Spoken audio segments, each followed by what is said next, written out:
Steph Curry and the Golden State Warriors are NBA champions. I'll let you in on a little YouTuber secret here and tell you that you want to try and date your videos as little as possible. But even with that being said, that intro still works.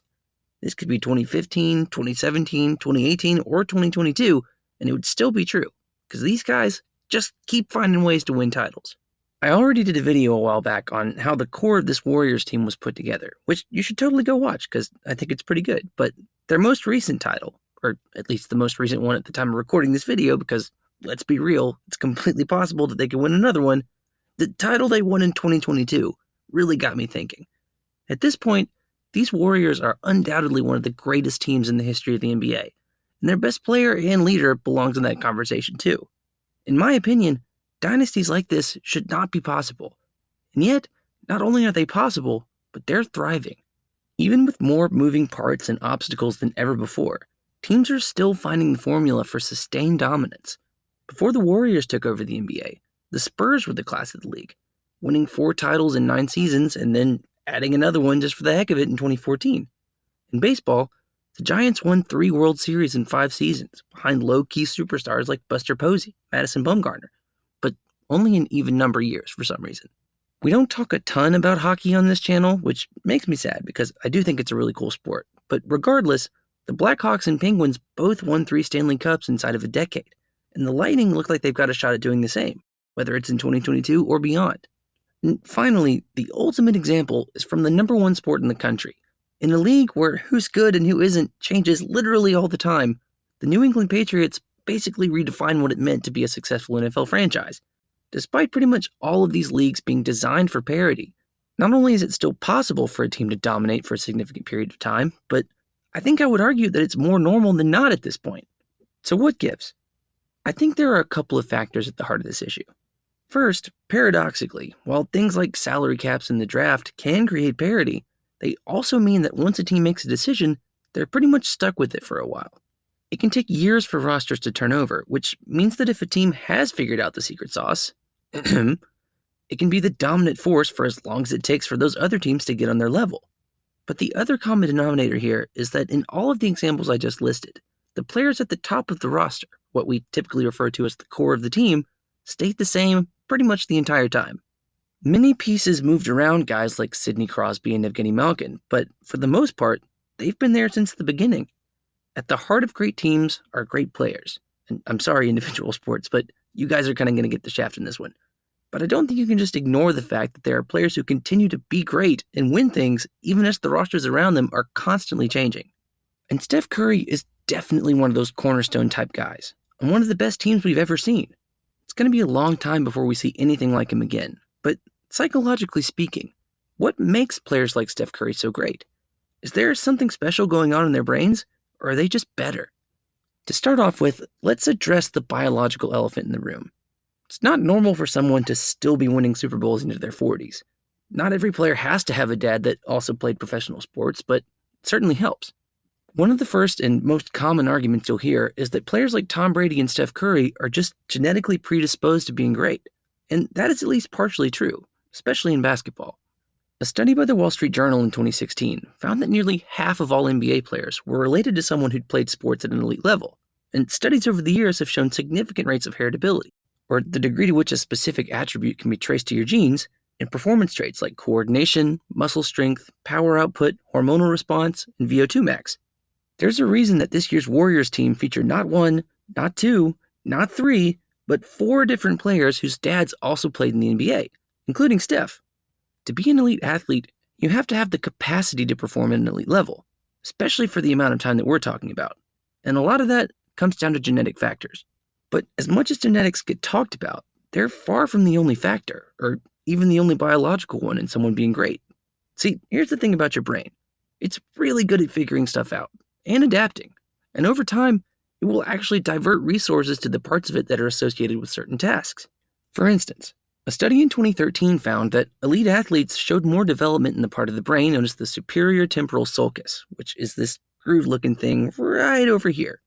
The STS does a lot of things, but one of the more interesting ones is something called biological motion perception, which is the ability to process and even predict the unique movements of another person in space. To test this, The researchers used a multi-object tracking simulation to see how their test subjects, which ranged anywhere from Premier League soccer players to elite amateurs to normies, could process visual stimuli independent of context. If you look at the example here, you can kind of see what the thought process behind multi-object tracking is. Test visual attention in a dynamic environment without having the benefit of social context. And while that lack of visual information would typically mean that it would be harder to figure out what was going on, for elite athletes, that's simply not the case. In that experiment at the University of Montreal, the professional athletes were way better at figuring out what was going on in the models than the normies or even the high-level amateurs. Not only was their baseline test at the beginning of the experiment better, but they also improved significantly more over the course of the study. There's a lot to unpack from those results, but let's start by putting them in slightly more concrete terms. Have you ever watched Steph Curry dribble? It's very nice. Everybody talks about his three-point shooting, and with good reason. He's pretty easily the greatest shooter of all time, but he's also incredible at getting into positions to take those shots. Like, just look at this play from the 2016 finals.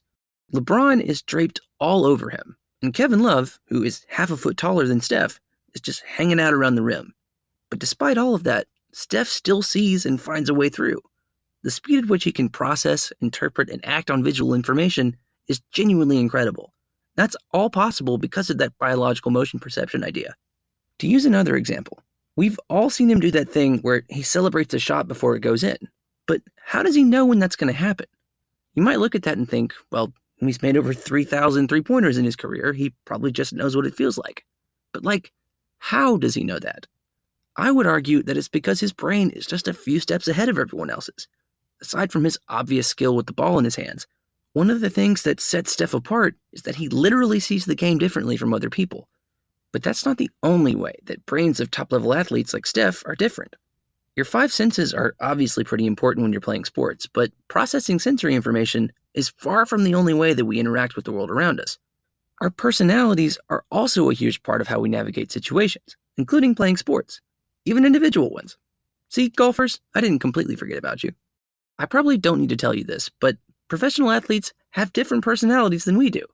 That's the kind of piping hot take that you come to this channel for. But yeah, in addition to being able to better process certain types of external stimuli, athletes' brains are also more developed in certain areas of their personalities. One of these, as you could probably guess, is self-efficacy, which is a slightly fancier way of saying self-belief or self-confidence. We've already got an entire video on that exact topic on the channel, so I probably won't go too far into it in this one, but if you do want to dig a little deeper on it, you should totally go watch it. Man, I'm killing it with the self-promotion today. But yeah, to sum it up, confidence is super important when you're trying to be better than other people at sports, and athletes tend to have much higher levels of it. Similar to the development of their STS when it comes to processing movement, the orbitofrontal cortex of top athletes also works a lot better than it does in us plebes, because that's where confidence comes from. That's about as little detail as I can possibly get away with going into without it just sounding like nonsense, but you get the basic idea. To pull off something amazing, you first need to believe that you're capable of doing it.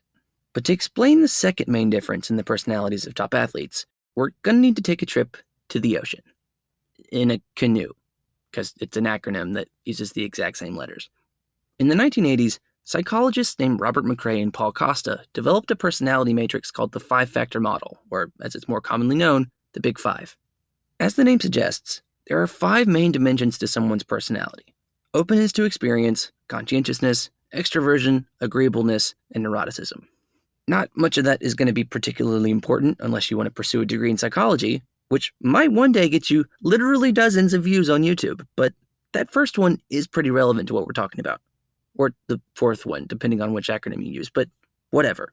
We're talking about openness to experience.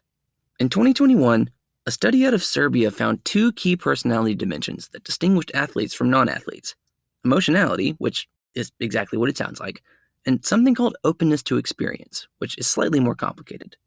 Openness refers to how receptive someone is to new ideas, or how willing they might be to try new things. You might describe someone who scores highly on this metric as being very creative or adventurous, whereas someone who wouldn't would be more sober-minded or practical. There's no wrong answer between these two ideas. But when it comes to sports, it kind of makes sense that high-level athletes would have high openness scores. Remember that motion tracking test? High-level athletes improve more than the control group over the course of that study because in that kind of setting, their brains are just better at learning. Athletes like Steph Curry are constantly having to process and adjust to change. like working with a new teammate or coach or installing an offense. Being able to learn and make changes, sometimes even on the fly, is a huge part of being an elite competitor. Take the summer of 2016 as an example. It may have seemed like a no-brainer for the Warriors to add Kevin Durant, but for Steph, that meant accommodating a player who'd spent years accumulating one of the league's highest usage rates onto an already loaded roster. A less adaptable player might have struggled to make it work, but at the expense of his own offensive stats, Steph changed things up and made room for Durant, and the results were pretty obvious. Steph has also made adjustments to how teams defend him within individual games. Whereas a lot of teams have tried to trap him to get the ball out of his hands, in the 2022 finals, the Celtics attempted the very bold strategy of dropping one of their defenders out of a screen to try and keep Steph in front of them. It didn't work. But to their credit, the Celtics saw that and did their best to alter their own strategy, switching to a more aggressive trap in those same situations to try and make Steph uncomfortable. And for some players, that would have been it. But Steph is not just any old player.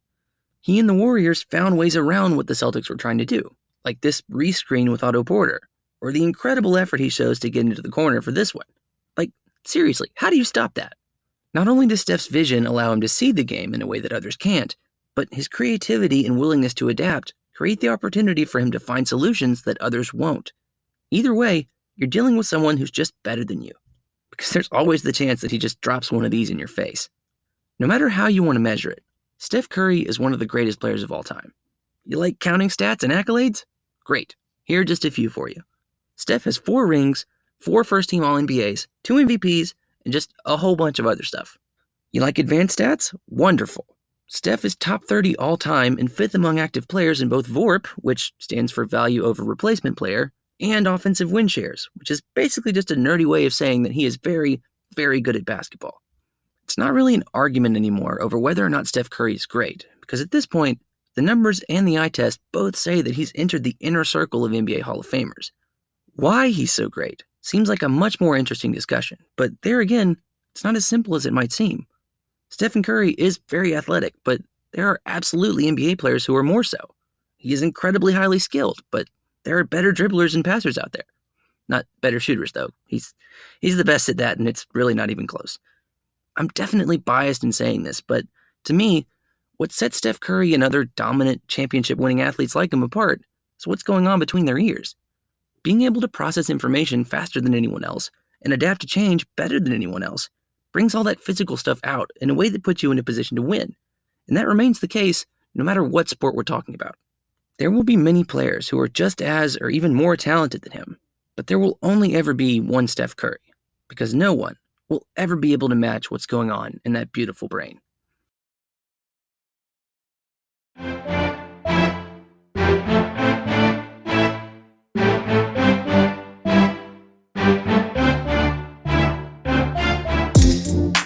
Hello to everybody out there still watching. Thank you so much for taking the time out of your day to watch one of my video essays. It means a lot. Just like there's only one Steph Curry, there's only one community out there like this one. And given the choice between the two of you, I'm taking you guys every time. Unless I somehow get named GM of an NBA franchise, in which case, I'm taking Steph. As we spent the last few minutes discussing, he's pretty great. But if you liked the video, be sure to give it a like and subscribe to the channel for more stuff like it. We got to get a little deeper into the psychology weeds this time, which is a trend that I hope will get to continue over the next couple of weeks. But until then, I'm Will. Thanks so much for watching, and I'll see you guys soon.